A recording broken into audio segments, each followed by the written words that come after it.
Baik, Bu. Assalamualaikum warahmatullahi wabarakatuh. Selamat malam, teman-teman. Waalaikumsalam warahmatullahi wabarakatuh, Bu.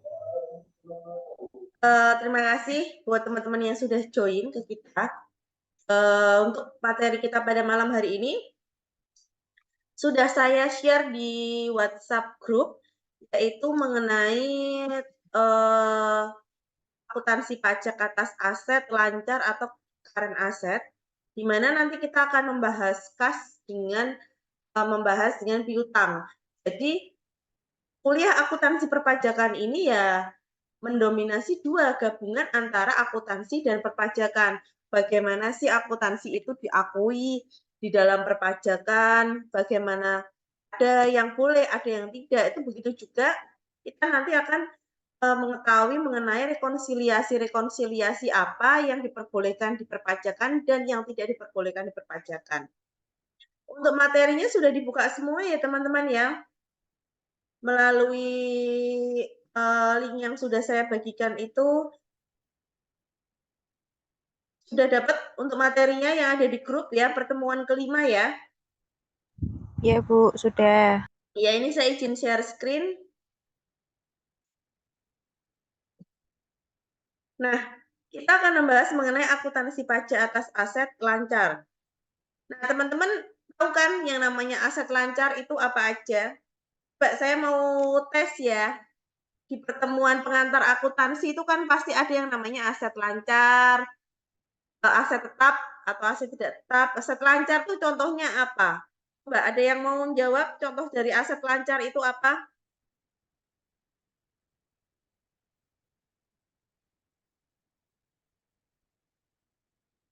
Yuk, ada yang mau jawab? Izin Ini menjawab, aja ya, sharing ke knowledge ya. Jadi kalau temennya yang belum tahu ya ada temennya yang tahu ya ngasih tahu. Jadi kita sama-sama berbagi ilmu. Mungkin ada yang mau jawab, Mbak Sinta Herlina ini dari D4 akuntansi ya?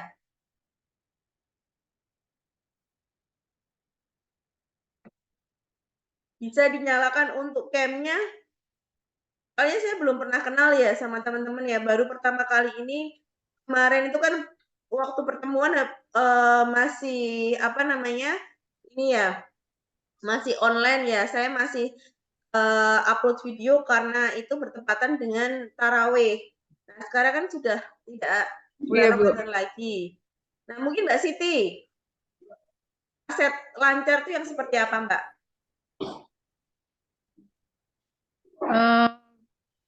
Uang tunai, Oke, terus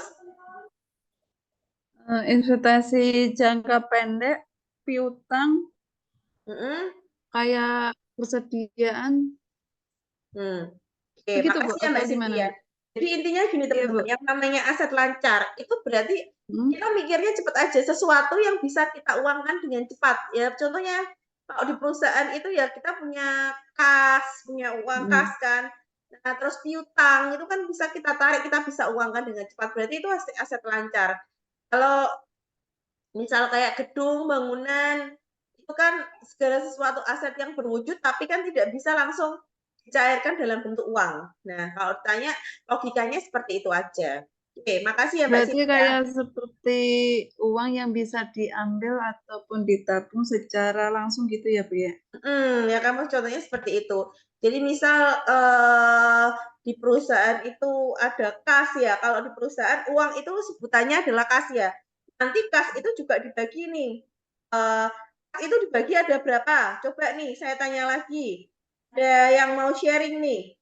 Kas itu dibagi ada berapa? Ini teman-teman banyak yang sudah bekerja ya. Iya Bu. Oke, kalau Mbak Siti itu kerja di mana? Saya kerja di pabrik Bu. Di bagian accounting juga atau Saya di bagian quality. quality? Nah, kalau teman-teman yang sudah kerja di bagian accounting itu pasti tahu. Itu nama ada petty cash, ada kas. Jadi ada kas kecil dan ada kas.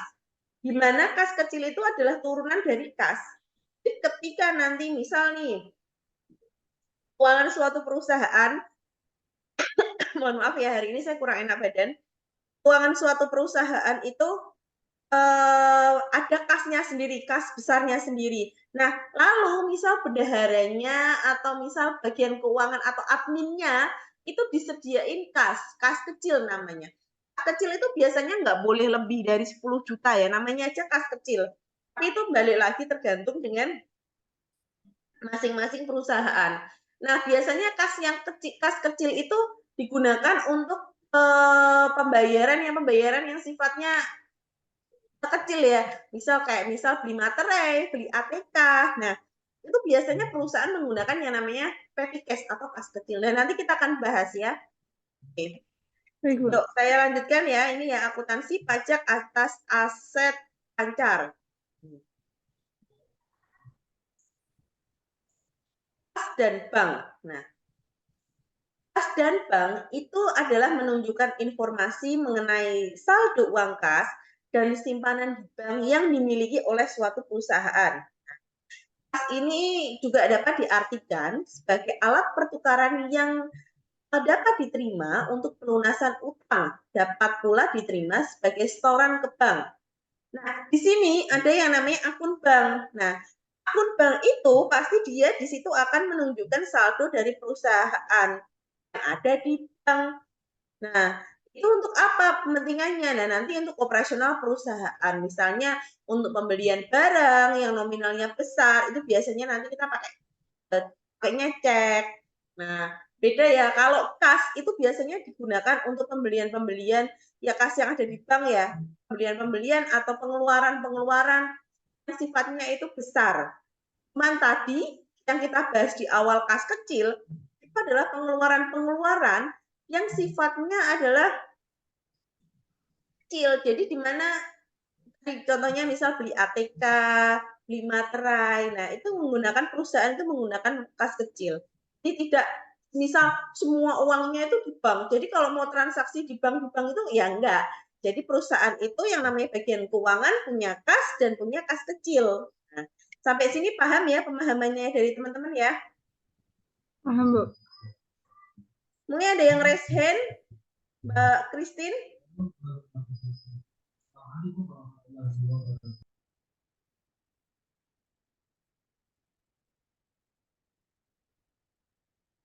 Ya, Mbak Christine Indriani.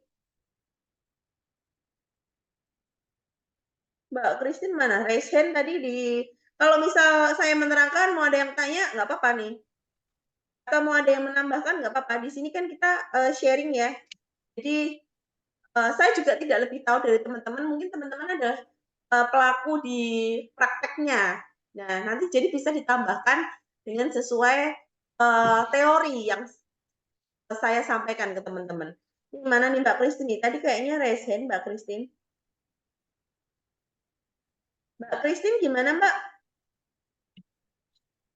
Oh, saya lanjut dulu ya. Nah, lalu ada lagi akuntansi kas atau pengendalian kas. Nah, bentuk-bentuk prosedur pengendalian kas ini antara lain adalah dia untuk penerimaan uang dan untuk pengeluaran kas. Jadi ada dua ya. Dia untuk terima uang sama untuk ngeluarin uang. Lah kalau untuk yang penerimaan uang itu untuk apa? Nah, ini. Yang pertama itu harus ditunjukkan dengan jelas fungsi-fungsi dalam penerimaan kas. Dan setiap penerimaan kas itu harus segera dicatat dan disetor ke bank. Misal, ada pendapatan jasa dari PT BC masuk ke PT kita. Nah, sebesar 500 juta. Nah, itu harus segera dicatat dan disetorkan ke bank. Nah, yang kedua adalah diadakannya pemisahan fungsi antara pengurusan kas dengan fungsi pencatatan kas. Nah, itu juga harus adanya pemisahan ya. Yang ketiga, itu diadakan pengawasan yang ketat terhadap fungsi penerimaan dan pencatatan kas. Ya. Fungsi penerimaan dan pencatatan kas. Lalu dibuat laporan kas untuk setiap harinya sebagai pertanggungjawaban kas. Jadi yang namanya bagian accounting itu, nanti bagian keuangan itu itu dia harus benar-benar ngerinci. Pembuatan laporannya itu harus dibuat dan dilaporkan tanggung jawabannya itu setiap hari. Ya. Nih. Kalau untuk pengeluaran kas, tadi kan pengendalian kasnya untuk masuk dan keluar ya. Lah ini kita bahas keluar. Kalau untuk pengeluaran kas, itu pengeluaran uang harus menggunakan cek. Nih ya, kecuali pengeluaran yang jumlahnya kecil menggunakan kas kecil. Ini saya singgung lagi, pengeluaran-pengeluaran yang jumlahnya kecil itu tidak selalu menggunakan cek di bank. Jadi enggak. Dia pengeluarannya menggunakan cek ya. Kalau dulu cek, kalau mungkin sekarang bisa by m-banking ya. Perusahaan itu kan punya m-banking sendiri-sendiri. Jadi bagian keuangannya misal dia maker terus di-approve. Nah, kalau dulu pakai cek ya, kalau sekarang ya enggak. Mungkin masih ada untuk pembayaran dan lain-lain. Cuman kalau untuk transport dan lain-lain kayaknya kok beberapa harus ke bank, mungkin dari perusahaan-perusahaan menerapkan metode lain ya, yaitu tadi sudah ada m-banking-nya dari perusahaan, ada seperti itu, ada internet banking-nya. Jadi bisa dimanfaatkan lah produk-produk finansial teknologi seperti itu. Nah, ini dibentuk kas kecil. Nah, penting ya teman-teman kas kecil. Jadi nggak selalu beli materai 10.000, terus ke bank atau otorisasi pakai internet banking. Jadi ya tidak seperti itu. Jadi mohon maaf, bagian keuangannya itu juga megang yang namanya petty cash atau kas kecil untuk pengeluaran-pengeluaran yang bersifat kecil atau jumlahnya kecil. Lalu yang ketiga apa? Yaitu diadakannya pemisahan antara pihak yang mengumpulkan bukti pengeluaran, yang menulis cek dan penandatangan cek serta mencatat pengeluaran kas. Jadi ketika ada kas keluar, ketika kita mau mengeluarkan uang perusahaan itu harus mengumpulkan bukti pengeluaran dan nulis ceknya. Nah, di ceknya itu ditandatanganin, terus kegunaannya untuk apa, mencatat pengeluarannya berapa, itu harus dihitung semua. Lalu yang keempat adalah pemeriksaan internal pada jangka waktu yang tidak tertentu. Nah, apa sih yang dimaksud dengan pemeriksaan internal ya? Pemeriksaan internal ini terkait dengan audit dari internal perusahaan tersebut. Ada kecurangan atau tidak, benar enggak adanya kas masuk dan kas keluar ini balance atau tidak. Nah, akuntansi gitu ya, masuk sama dengan keluar ya, berapa kan debit sama dengan kredit kan harus balance ya. Nah, kelima itu dibuat laporan pertanggungjawaban. Ya, sama ya seperti tadi. Yuk, sampai sini fungsi dari pengendalian kas. Yang pertama untuk penerimaan uang, yang kedua untuk pengeluaran uang. Ada yang mau ditanyakan teman-teman? Ada yang mau ditanyakan? Kalau belum saya lanjut ya.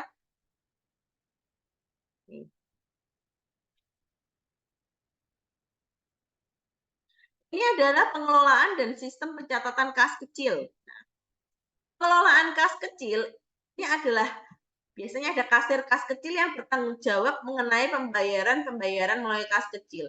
Dia ada dua metode ya teman-teman ya, pakainya metode impres dan metode fluktuasi. Nah, nih, kita diperhatikan.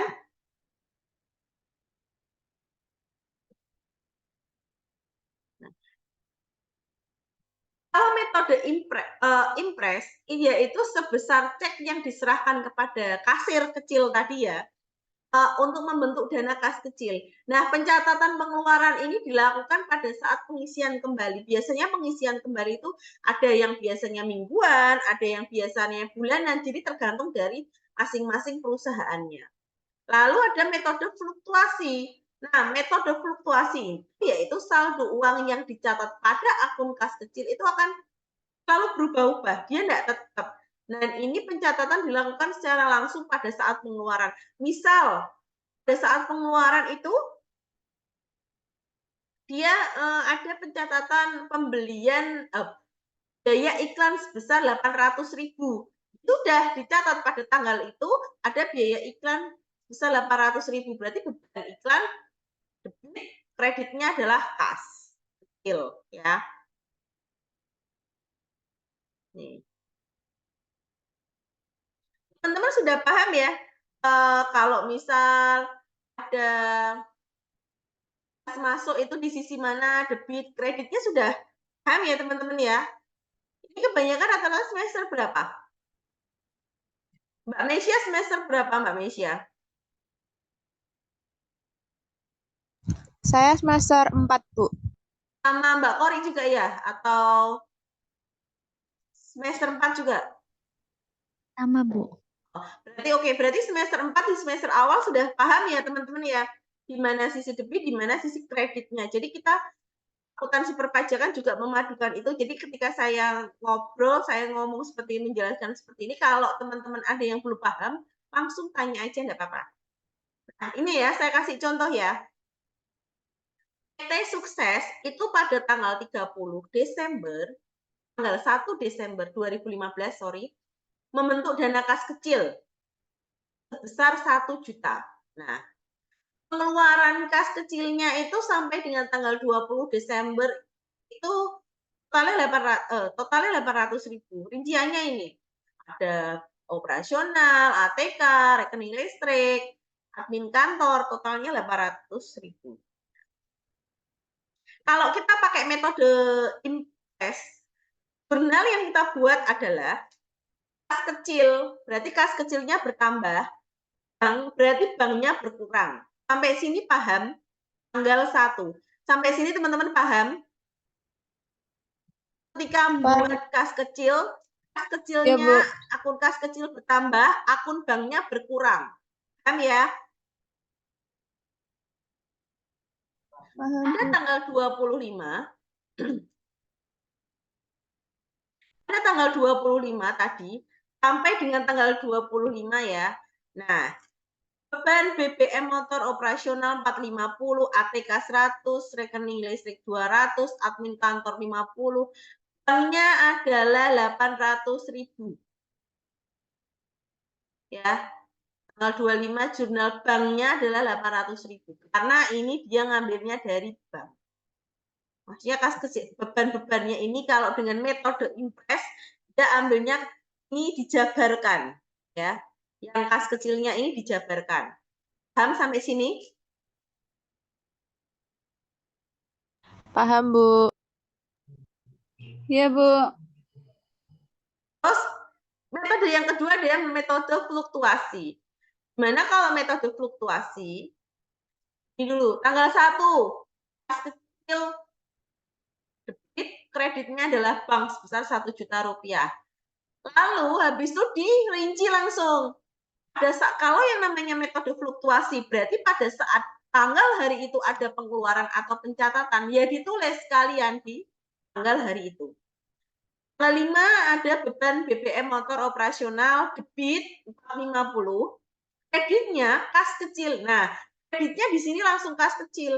Beda kalau teman-teman lihat dengan metode impres. Kalau metode impres, dia langsung diakumulasikan sehingga banknya di terakhir.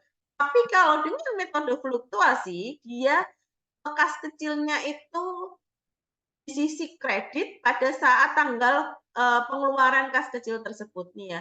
Tanggal 7 beban ATK, berarti apa? Beban ATK, debit, kas kecil, kredit. Ya. Tanggal 10 beban rekening listrik, debit, kas kecilnya kredit.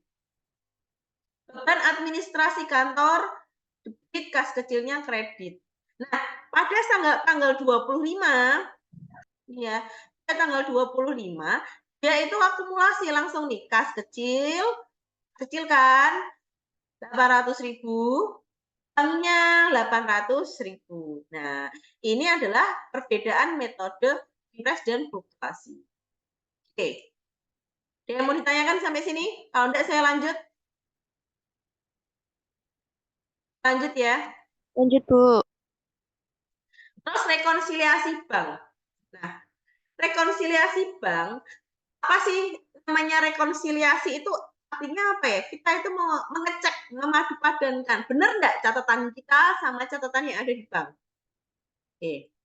Rekonsiliasi bank itu sangat bermanfaat untuk mengecek ketelitian pencatatan akun kas dan catatan bank, serta untuk mengetahui penerimaan atau pengeluaran yang telah terjadi di bank, tapi belum dicatat perusahaan. Misal nih, Saya itu udah ngeluarin penerimaan atau pengeluaran yang telah terjadi di bank tapi belum dicatat perusahaan. Misal, PT ABC itu bayar jasa ke perusahaan kita sebesar 5 juta rupiah. Sudah masuk nih ke rekening bank. Tapi kita sebagai accounting-nya, sebagai kasirnya, sebagai bagian keuangannya, kita tuh belum nyatet. Nah, pada saat rekonsiliasi bank inilah kita bisa cocokkan antara tulisan kita, catatan kita, dengan mutasi-mutasi yang sudah masuk ke rekening perusahaan. Oke, paham ya sampai sini ya?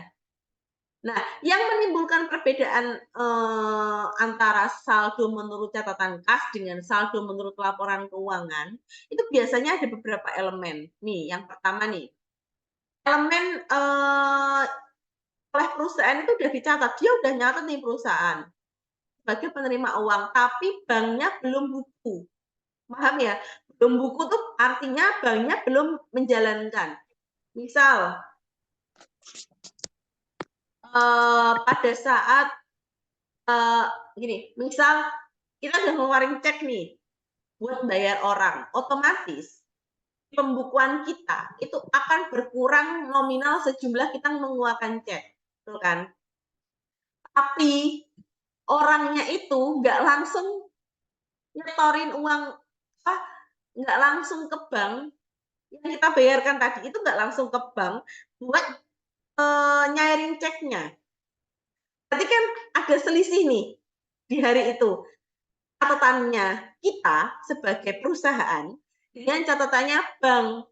Nah, ini makanya butuh rekonsiliasi bank. Yang kedua adalah sudah dicatat sebagai penerimaan oleh bank, tapi belum dicatat perusahaan. Contohnya tadi, ada pembayaran dari PT ABC ke kita atas jasanya kita. Tapi dia nggak ngomong, kita nggak ngerti, kita nggak nyatet. Nah, ini perlu adanya rekonsiliasi. Nah,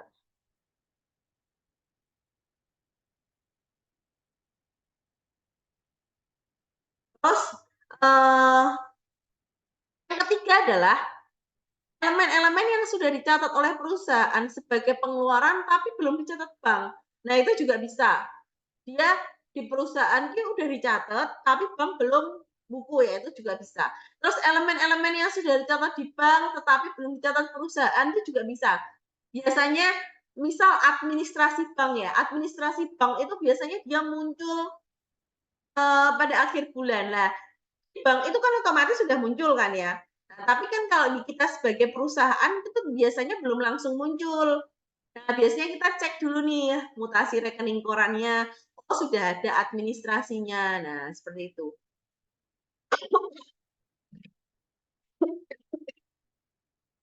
Makanya rekonsiliasi itu benar-benar penting. Nih, saya lanjut ya. Sampai sini dulu udah paham belum? Elemen-elemen kenapa sih kita harus rekonsiliasi saldo antara kas kita sama saldo yang ada di bank? Ada yang mau ditanyakan? Belum, Bu. Udah jelas, Oke, Bu. belum. Lanjut ya. Contohnya ini ya, kita udah masuk hitung-hitungan terus nih ya. Hari ini saya akan ngasih kuis. Saya ngasih soalnya nggak banyak-banyak, cuma 2. Nanti setelah saya share soalnya malam ini juga, silakan teman-teman buat soalnya, buat jawabannya itu ditulis di kertas, terus difoto, jadikan PDF, kirim ke link drive yang nanti saya sudah sediakan. Bagi teman-teman yang ngumpulin hari ini, sama yang teman-teman yang ini cuman saya untuk kuis itu cuman hari ini. Nah, kalau misal besok teman-teman ada yang ngumpulin, kalau di drive itu kan kelihatan tuh dia ngumpulin tanggal berapa. Kuliahnya kapan, dia ngumpulin tanggal berapa. Yang namanya kuis ya hari ini. Ngajar, hari ini kita belajar, berarti langsung latihan soal. Seperti itu. Beda dengan tugas. Mungkin kalau tugas saya masih ada toleransi sampai 3 hari, ataupun yang kemarin itu Saya masih melihat banyak teman-teman yang belum mengerjakan, makanya saya tanya, yang belum mengerjakan tugas siapa? Karena di Siakat sudah saya tutup untuk sistemnya. Begitu ya teman-teman ya. Ini saya lanjut lagi. Nah, ini rekonsiliasi ya. Nah, laporan rekonsiliasi saldo akhir itu disusun berdasarkan data yang diperoleh dari PT Andalas. Nih, misal nih, ada jasa giro, biaya bank, saldo akhir. Perhitungan kasnya itu ada setoran dalam perjalanan. Jadi, terus ada uang kas yang belum disetor. Itu masih ada cek masih beredar, cek nomor sekian, nomor 80, nomor 84, nomor 89. Ini masih beredar nih. Masih beredar itu jadi maksudnya adalah si bagian keuangan udah ngeluarin ceknya itu, tapi belum dicairkan. Jadi ceknya masih beredar. Itu kita sebut dengan cek yang masih beredar. Kesalahan pencatatan sebesar 121.400 salah catat. Nah, ini harusnya nyatetnya 121.400 dicatat 122.500. Nah, saldo akhir kasnya adalah 740.300.000 rupiah. Nih kita lihat. Ini ya, ini nolnya dihilangin semua ya. 03 belakang dihilangin semua. Ini laporan bank. Saldo laporan bank itu sekian. Saldo laporan kas kita itu sekian. 74030. Nih. Setoran dalam perjalanan. Nih. Setoran dalam perjalanan itu harusnya di buku di sisi mana? Di sisi bank kan? Karena kan udah ngeluarin cek. Mohon maaf. Setoran dalam perjalanan. Nah, itu di bukunya di sisi bank. Terus ada lagi, uang belum disetor. Nah, uang belum disetor ya masuknya ke bank. Lalu dikurangi. Nah, cek yang masih beredar. Nah, saldo laporan yang di bank ini nanti dia akan dikurangi dengan cek yang masih beredar. Tadi ada 3 cek. Nomor 80, 84, 89. Nah, ini.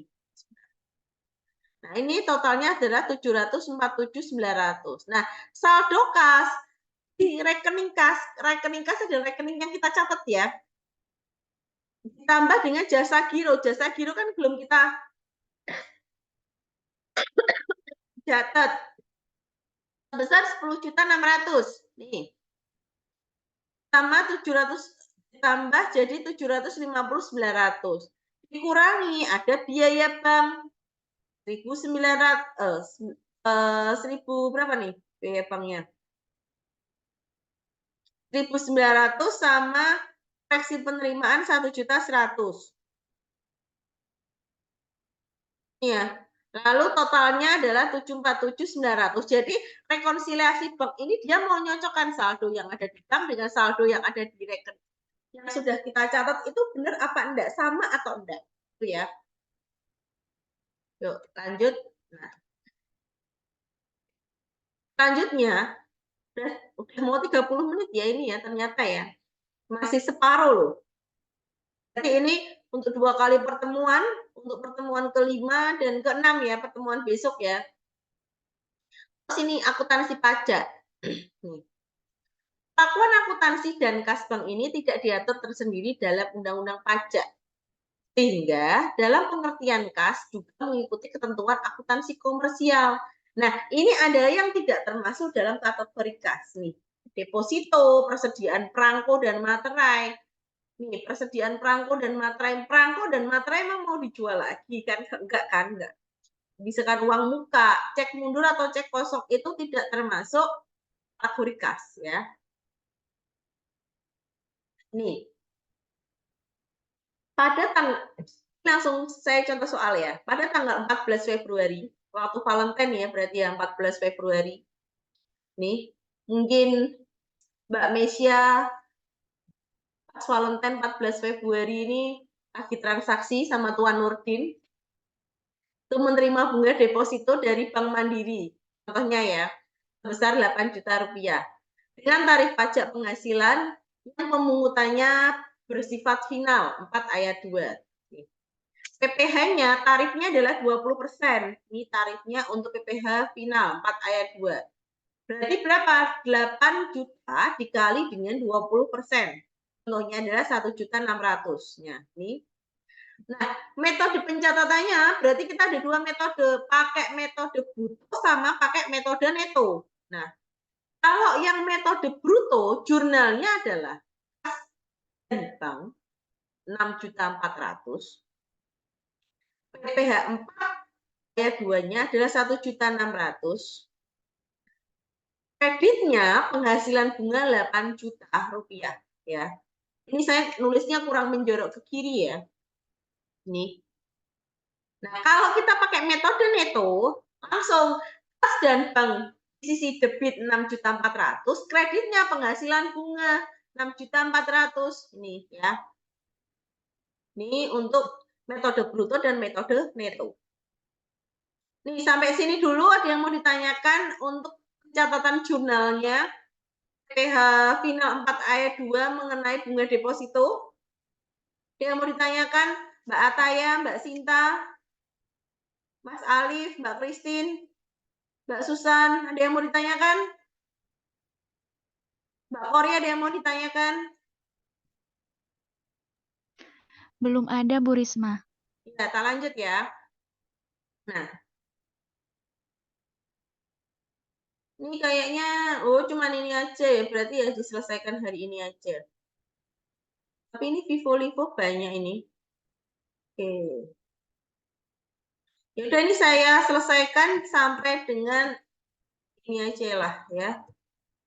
Sampai dengan piutang. Nah, sampai dengan piutang. Piutang itu apa sih? Saya mau tahu saya mau kenalan sama Mbak Afi Larasati, mana ya? Udah tahu suaranya Mbak Afi?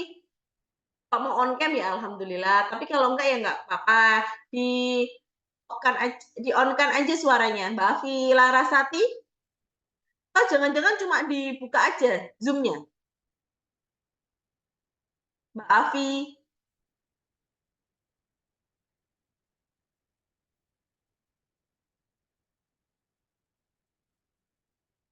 Saya takutnya gini loh teman-teman, ketika nanti ya itu monggo ya dari teman-teman ya. Kalau mau dibuka Zoom-nya yang ngikut aja ya nggak apa-apa, cuman absen. Tapi ketika nanti ada tugas dan lain-lain, terus ngumpulinya telat dan lain-lain, di akhir periode nanti teman-teman komplain ke saya tuh ikut Zoom, ikut ini, tapi kok nilainya seperti ini. Nah, ketika saya berinteraksi dengan teman-teman, saya kan orangnya suka berinteraksi dengan teman-teman ya, jadi bukan hanya 1-2, random. Tapi nggak pernah ada feedback-nya ya, saya bingung, ini cuman dibuka saja untuk Zoom-nya atau bagaimana? Kayak gitu. Yuk, Afi mungkin lagi ke belakang tadi, Mbak Afi Larasati.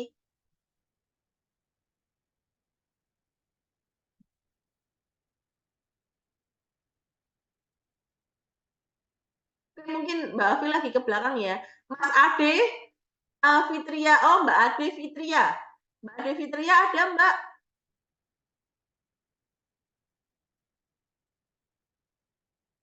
Atau cuma dibuka aja ya Zoom-nya? Coba ya, Mas Krisnanda. Ya udahlah, berarti saya skip aja ya ini ya. Piutang lah. Kalau yang namanya piutang, itu merupakan bagian dari aset lancar. Piutang itu kita sebagai perusahaan masih punya ada tanggungan PT lain, ada tanggungan ke kita mengenai pembayaran. Nah, itu namanya piutang. Jadi kita tuh masih nyimpen dana di tempat lain. Iya, paham ya? Kalau piutang tuh seperti itu, kalau hutang berarti kita masih punya tanggungan ke orang lain, ya. Piutang ini sebagai salah satu aset lancar ya. Nah, piutang itu merupakan dari aset lancar. Nah, aset lancar merupakan aset yang dapat yang diharapkan akan direalisasi dalam siklus aset operasi berjalan. Di mana piutang tuh golongan menjadi dua, yaitu pertama piutang usaha sama piutang lain-lain. Kalau piutang usaha itu meliputi piutang yang timbul karena adanya penjualan produk atau penyerahan jasa dalam rangka kegiatan usaha normal perusahaan, itu piutang. Kalau piutang lain-lain, dia timbul dari transaksi di luar kegiatan di luar kegiatan transaksi usaha normal ya. Jadi kalau usaha, piutang usaha itu ya terkait dengan kita jualan jasa atau jualan produk. Tapi kalau piutang lain-lain berarti di luar dari kegiatan usaha normalnya itu seperti apa. Nah, akuntansi atas piutang itu berdasarkan SAK. Nah, kemarin itu saya sudah nyuruh teman-teman untuk download SAK ya, sepertinya ya. Itu sudah di-download apa belum? Sudah di-download, dibaca apa belum? Mbak Ataya, sudah di-download belum PSAK-nya? Yang terbaru, kemarin tugasnya yang dari saya itu.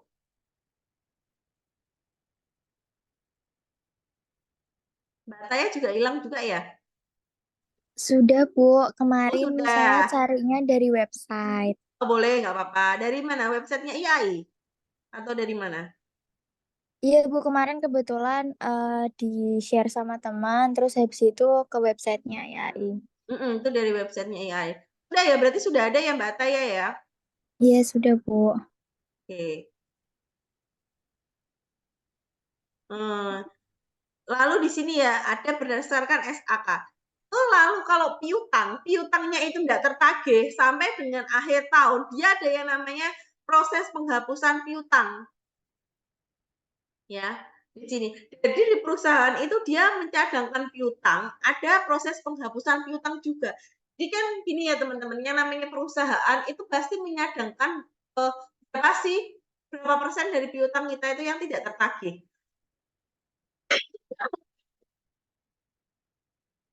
Maaf ya, saya nggak enak badan soalnya. Nih, jadi ada beberapa piutang kita yang tidak tertagih itu berapa itu pasti perusahaan itu mencadangkan. Nah, nih. Metode penghapusan piutang itu ada direct rate of method, yaitu metode penghapusan langsung, atau dengan metode penyisian atau penyadangan, allowance method. Nah, pengisian piutang tidak tertagih itu berdasarkan saldo piutang atau berdasarkan saldo penjualan. Nah, penghapusan piutang itu didebit pada akun penyisian piutang tak tertagih. Ini teman-teman kalau sudah semester 4 berarti sudah masuk akuntansi, pengantar akuntansi apa ya? Akuntansi lanjutan sudah dapat belum ya? Mbak Kori udah dapat belum Mbak akuntansi lanjutan? Atau akuntansi menengah? Semester 4. Sudah dapat akuntansi lanjutan aja, Bu. Akuntansi lanjutan.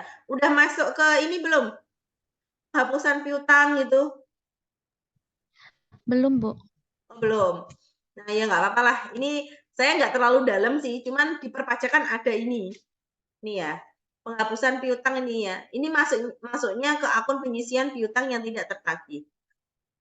Ini ya, akuntansi pajak pasal 6 ayat 1 huruf H pada Undang-Undang Perpajakan itu mengatur pembebanan sebagai biaya atas piutang yang nyata-nyatanya tidak dapat ditagih.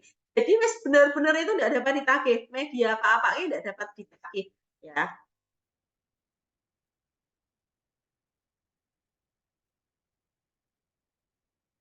Nih.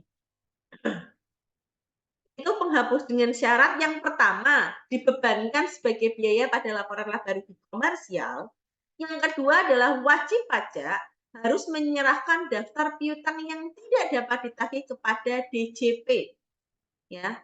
Yang ketiga adalah telah diserahkan perkara penagihannya kepada pengadilan negeri. Jadi misal ada ini ya sengketa atau apa piutangnya nggak dapat ditagih, itu kan perusahaan berhak ngasih somasi ya, somasi atau macam-macam itu masuk ke pengadilan negeri lah ini. Menurut pasal 6 ayat 1 Undang-Undang Pajak Penghasilan, itu adalah penghapusan piutang itu benar-benar dihapuskan piutangnya ya. Terus lanjut keputusan Menteri Keuangan nomor 130 KMK 04 ini mungkin ada pembaruannya ya setelah tahun 98 ya. Penghapusan piutang tidak boleh dikurangkan sebagai biaya. Jadi penghapusan piutang itu ya nggak boleh dikurangkan sebagai biaya.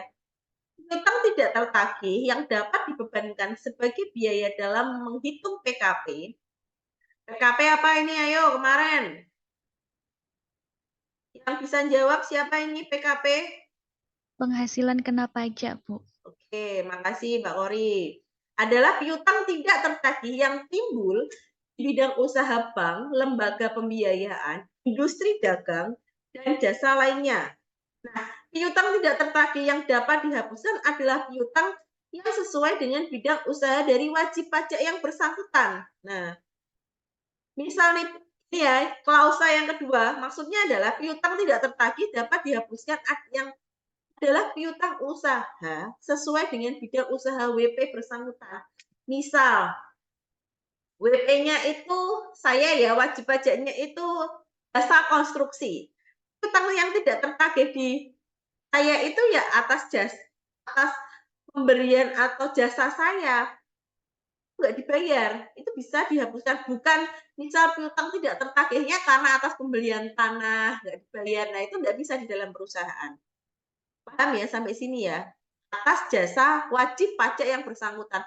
Misal melenceng dari jalur jasanya wajib pajak yang bersangkutan ya berarti nggak bisa diakui sebagai penghapusan piutang.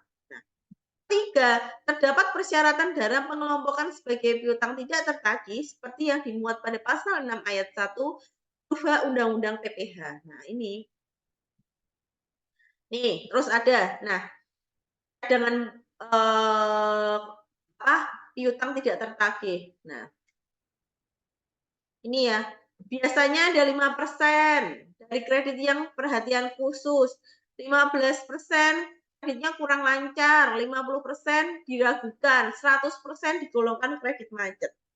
Jadi ini adalah beberapa persentase kategori di mana orang yang namanya punya usaha, dia pasti ada piutang kan. Nah, piutang ini misalnya dia pakai kreditnya 5% dari kredit khusus dilihat nih. 15% dia bayarnya enggak lancar. Bayarnya ke kita terminnya enggak lancar. 50% wes ragu-ragu. Macet, benar-benar enggak bisa bayar, berarti kita cadangan piutangnya adalah 100% dari total piutangnya dia ke kita. Paham ya? Nah, oke. Sampai dengan akun piutang ada yang mau ditanyakan? Sebelum saya share untuk kuisnya pada malam hari ini. Ada yang mau ditanyakan? Ini berarti PPT-nya untuk pertemuan ke-5 dan ke-6 ya, besok ya. Karena agak banyak, jadi saya bagi 2 pertemuan. Oke, kalau belum ada yang ditanyakan, saya stop share dulu. Bentar, saya cek dulu untuk soalnya.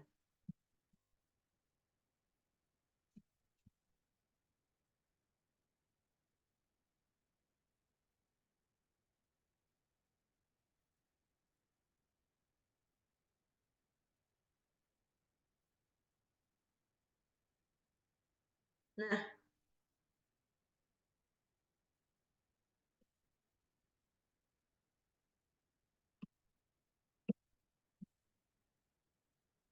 ini saya izin share dulu, bentar. Untuk kuisnya, nih. Sudah jelas di layar teman-teman ya? Kuisnya Sudah, Bu. oke ya Mbak Siti ya, oke. Kuisnya nggak susah, insya Allah nggak susah. Ini ya, ada 2, soalnya cuma 2, ini sesuai dengan yang saya jelaskan pada malam hari ini. Kita langsung aja jawablah kuis ini dengan mengerjakan ditulis tangan ya, ditulis tangan. Kirim format PDF, jangan lupa tulis nama, NIM, kode kelas di sisi kanan atas. Dikumpulkan hari ini setelah mengikuti perkuliahan. Bagi teman-teman yang mengumpulkan terlambat nilainya akan berbeda karena nanti bisa dilihat itu teman-teman ngumpulnya kapan ya. Ini mau saya share aja di grup atau mau difoto? silahkan saya share aja ya di grup ya. Terus nanti kalau misal ngirim, misal formatnya PD, name-nya itu misal Ataya, sudah saya kasih folder, misal Ataya garis miring NIM-nya berapa, 888 berapa gitu ya. Nanti untuk link pengumpulannya sudah saya kasih linknya. Jangan bilang, Bu, linknya nggak bisa dibuka. Bisa dibuka, sudah saya buat editor. Siapa saja yang memiliki link. Ya. Jadi otomatis sudah bisa dibuka. Itu ya teman-teman ya, ini tugasnya saya share di grup. Ada yang mau ditanyakan pertemuan kita pada malam hari ini? Tidak ada, Bu. Izin bertanya Bu Risma. Oh, gimana? Ini siapa? Tapi Kori. Boleh tadi itu Bu, kembali lagi ke metode impress sama fluktuasi Bu. Jadi metode itu hanya untuk mencatat akun kas sama beban aja atau ada akun-akun lain yang seperti piutang dan pendapatan dan sejenisnya gitu. Metode impress sama fluktuasi itu hanya dicatat untuk mengelola kas kecil tok aja, berarti mengelola kas kecil aja. Nah, mana ya? Saya share ulang apa nggak usah Mbak Kori? Nggak usah aja Bu. Oh ya ya, oke. Jadi itu aja ya. Untuk tugasnya sudah jelas ya teman-teman ya. Berarti untuk pertemuan kita pada malam hari ini saya sudah jelaskan ke teman-teman untuk pekerjaan tugasnya bagaimana. Teman-teman boleh habis ini berkelompok boleh enggak apa-apa, tapi ya usahakan dikirimkannya hari ini ya teman-teman ya untuk tugasnya. Jadi ini untuk apa? Untuk menopang nilainya teman-teman. Misal nilainya besok kurang bagus atau misal nilainya ada yang jelek atau apa lah bisa dikatrol sama kuis sama tugas. Jadi saya harapkan pengennya juga kita ngasih nilainya juga minimal AB ya, minimal AB. Tapi ya saya nanti lihat juga teman-teman aktif atau enggak. Seperti itu ya. Jadi saya nggak mau nih ketika nanti ada protes di belakang ataupun gimana ya. Saya orangnya kalau misal nanti ngumpulin tugas telat pun nanti pasti nilainya akan berbeda dengan teman-teman yang ngumpulin tugasnya sesuai dengan deadline. Itu teman-teman saya akhiri materi kita pada malam hari ini. Saya ucapkan terima kasih yang sebesar-besarnya dan saya mengucapkan mohon maaf lahir batin karena masih belum terlambat ya, masih awal ini. Apabila Bu Risma masih dalam pengajar ada salah kata, perbuatan dan lain-lain, Bu Risma minta maaf ya. Itu teman-teman, ada yang mau ditanyakan lagi? Itu Bu, saya kan kemarin belum mengerjakannya tugas 2. Terus itu kemarin sudah dibuka toh? Deadline-nya kapan Bu? Udah dibuka Bu. Lah kamu udah lihat belum? Udah tak buka loh itu loh. Coba dicek dulu Iya Bu, ya. ntar saya coba kerjakan lagi Bu. Ibu, itu kan yang kemarin tugas tadi untuk pembatasan deadline-nya tanggal berapa Bu? Soalnya teman-teman yang belum ngerjain nanti sedih. Itu kan nilainya langsung by sistem sama Siakat. Itu ya. Terima kasih ya teman-teman ya. Assalamualaikum warahmatullahi wabarakatuh. Waalaikumsalam warahmatullahi wabarakatuh Bu. Terima kasih Bu Risma.